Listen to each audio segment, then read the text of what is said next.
Hello and welcome to Sweet Spot DFS. This is a review of the John Deere Classic. I'm not going to spend a lot of time on this because the Open Championship kind of requires a bit more research, and the video is probably going to take a little longer to do. And I don't have much time. I didn't get this video out to you guys yesterday like I said I would. Life has been kind of hectic, so hopefully you guys can forgive me on that. Anyways, let's look at the spreadsheet. It was a fun tournament. Dylan Fritelli won. It was only a matter of time. He's a really good player. I had 0 shares of him. If you watched the DK video, I actually uploaded all of those lineups that you saw. There might have been a little bit of change at the bottom, but it would only been like the last 4. So I gave you 6 lineups. I should say 6 by 6. So I gave you 6 times did I create 6 lineups. I know that sounds weird, but it was a cascade effect, so each lineup was a bit different in that set of 6, and I did it 6 times. But the last 4 really didn't have much difference. I also noticed that I had a duplicate lineup in there. I'm sure some of you guys, if you watch it, you pointed it out. And also, I sorted wrong on a couple of them, picking players that, if I was looking at swing metrics, I was actually looking at the worst players in those categories and not the best players. Some of them turned out to be pretty decent. But yeah, that was kind of embarrassing, kind of rewatching that. I was gonna tweet about it, but I just figured, you know what, I can just add it to the review video. Anyways, the biggest thing that I feel proud about of this tournament was telling you guys you needed to find a 1-1. And then coming to, like, I even said in that preview video or in the DraftKings video that I asked, should I go all in on Russell Henley? And then Russell Henley did what he did. I know after Saturday's round, a lot of people probably would have been like, yeah, well, that's Russell Henley. But he turned it around and shot 10 under on Sunday. It doesn't matter. The results are the results. Russell Henley finished in 2nd place. He was required for the optimal lineup. All these little tick marks right here, these are all the optimal lineup players. And I'll show you that on the recent form. But you needed to have Russell Henley. So I hit there. You can see over here on the left side, all of the 1s were my high confidence plays, and the 2s were kind of like I needed to play them, although I didn't really want to. So I did sprinkle in some Landry. I had some Chris Stroud.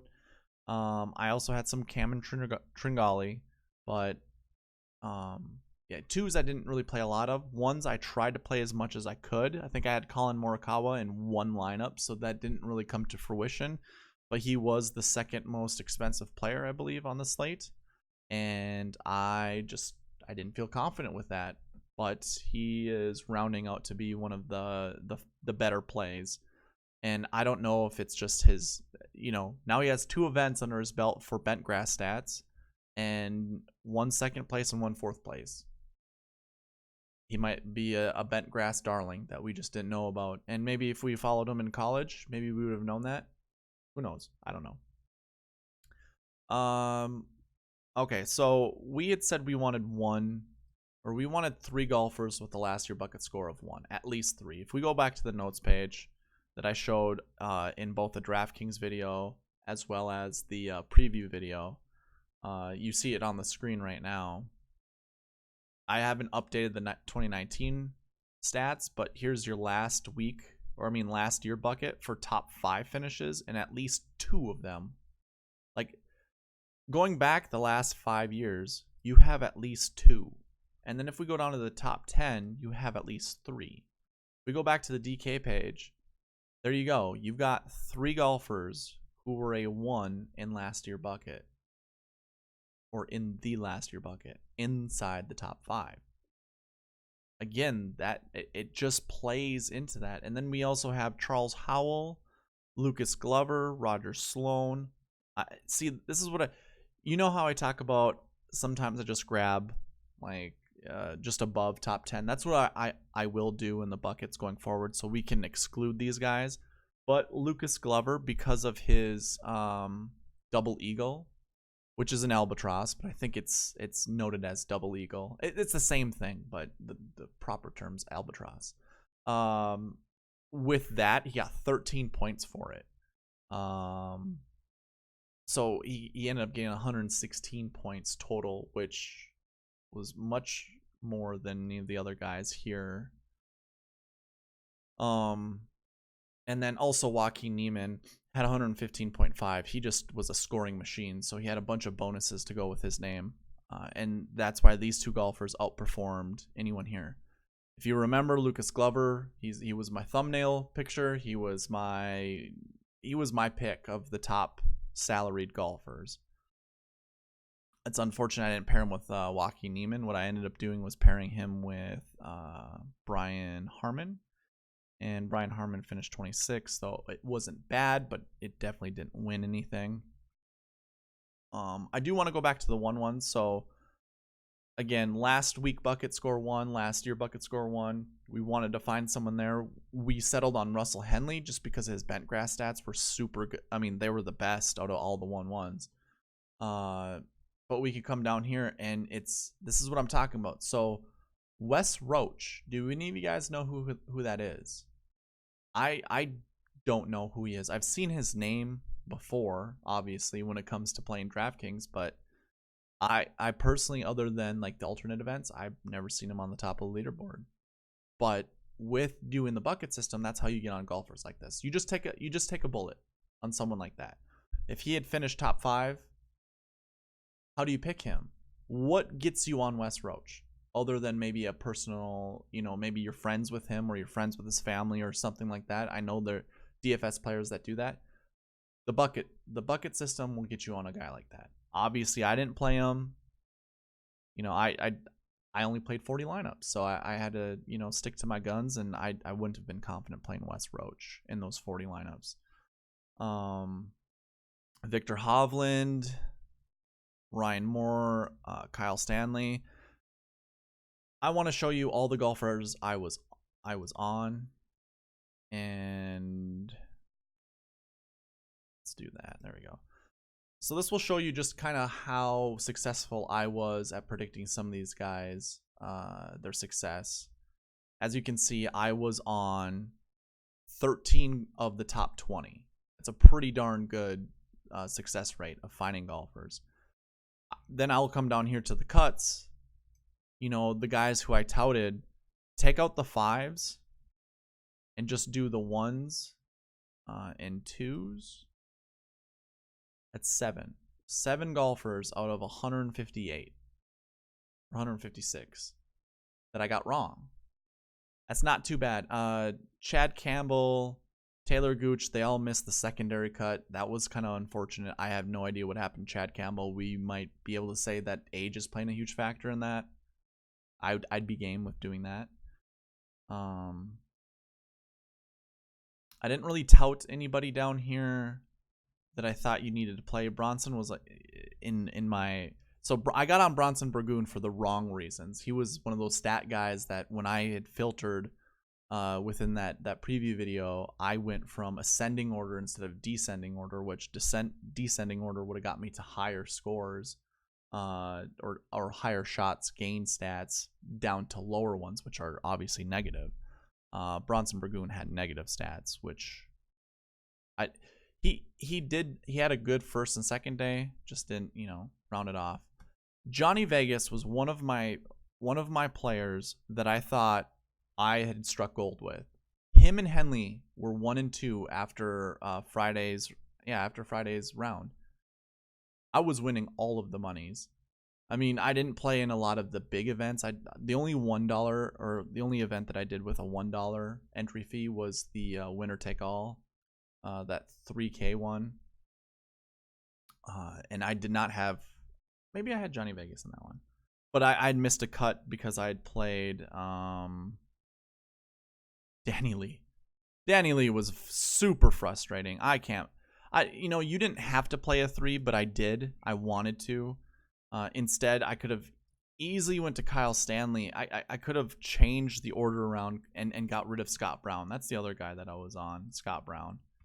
So Scott Brown, I had him paired with Danny Lee in a lot of my lineups, and it was unfortunate because I could have, so 83 and 76, we easily could have went to Kyle Stanley at 88, take a $500 hit on Danny Lee's salary, since obviously Scott Brown would have been replaced by Kyle Stanley, so there's a $500 difference there. We could have went from Danny Lee to somebody else who's 7,100, like Andrew Landry. I probably wouldn't have. I probably would have went with so we would have had a yellow. I probably would have went with a light green, most likely. And of course, those, if you watch the videos, just represent their bucket scores. Maybe Johnson Wagner. I don't remember how much I had left over, but Johnson Wagner was looking good for the longest time. Yeah. Maybe I would have dropped down to Chad Campbell, which either way, I had seen something that really struck my attention that I knew I could have really made big money if I would have just changed those things around. And what I did, just to show you guys really quickly, so if we just went by salary, I was a big fan of Lucas Glover, so I had played him, and I went with Harmon, and then we went to Henley. Those were the three. I think I have it up here. Yeah, there we go. Oh, we went from Glover to Harmon to Henley. Scott Brown finished it up. So I went with Bronson Burgoon. Okay, that's what it was. So had I just changed this up, where Danny Lee was my first pick, and I picked him because he was more of a bargain pick. Picking him second to last gave me more salary. If I would have been, let's select Kyle Stanley. So that was $0 left. Let's put Kyle Stanley there. That means we have to find someone $500 cheaper than Danny Lee, and he's at 7,600, meaning we gotta go down to 7,100, and we already had Henley in there. So I would have looked at any of these guys with a score here on the left that just determines how much I liked them. I didn't have a single one other than Chad Campbell. But if I would have been like with Chris Stroud, and this was a marking prior to the the tournament starting. So go back to my preview video. This isn't me just blowing smoke. I did like Chris Stroud. I just wasn't that confident on him. But if I had just played him, or just the fact that he was that color wouldn't have mattered, because I would already had my 3 1s in the last year bucket, and then the one light green player in Bronson Burgoon, and I could have went to like Chris Stroud. Or if I'd have been more on like Josh Teeter, or even if I played Roberto, or Roberto as we like to call him, Castro, certainly could have done that. I don't have really good choices here now that we look at all of this. Adam Long, those weren't good enough, but we could have gotten down to Chris Stroud, is basically what I'm trying to get at. In all honesty, I wouldn't have. I'm frustrated that I played Danny Lee, knowing that he's a very volatile golfer. I know he's volatile, but I still played him. Didn't put much thought into it. If we look at my lineups, it's just, that's too much Danny Lee. I also paired him up down here, going with my Victor Hovland, Lucas Glover, and Victor Hovland, Brian Harmon lineups. Same reason that I didn't go all in on Johnny Vegas on both lineups. I should have done the same thing with Danny Lee. In my opinion, they're the same type of player, where they can score really well, but they're very volatile. And of course, there you go. There's my Russell Henley. So you can see I played a ton of Russell Henley. He's all over the place, and I really liked Bo Hosler. Where I didn't play Henley, I think I played Sepp Straka. I don't know if I don't remember where I have him. But I did have a good Sepp Straka lineup out there. There he is, right here. Yeah, so the bucket system was right on. It's just you have to find the right combination of players, and that was what was kind of frustrating, is not being on the right players. Of course, I didn't play Dylan Fritelli, but he was a last year bucket 1. again, I played 40 lineups, and I kind of stuck to a core. Fritelli was not there. Very good player, but he just wasn't on my radar. But Russell Henley was, Landry was, Morikawa, Stroud, Watney, and Taylor. Yeah, it's unfortunate. You could have easily, but oh well, that's just how it goes sometimes. Anyways, I'm gonna end the video there. I think that was good enough. I went through, the bucket system, went through the golfers I was on. If you watched the preview video, you would have seen all of that. I had some good feedback from that. A lot of people liked that DraftKings lineup that I did, or the video that I created. So I'll probably do that as opposed to doing a preview video.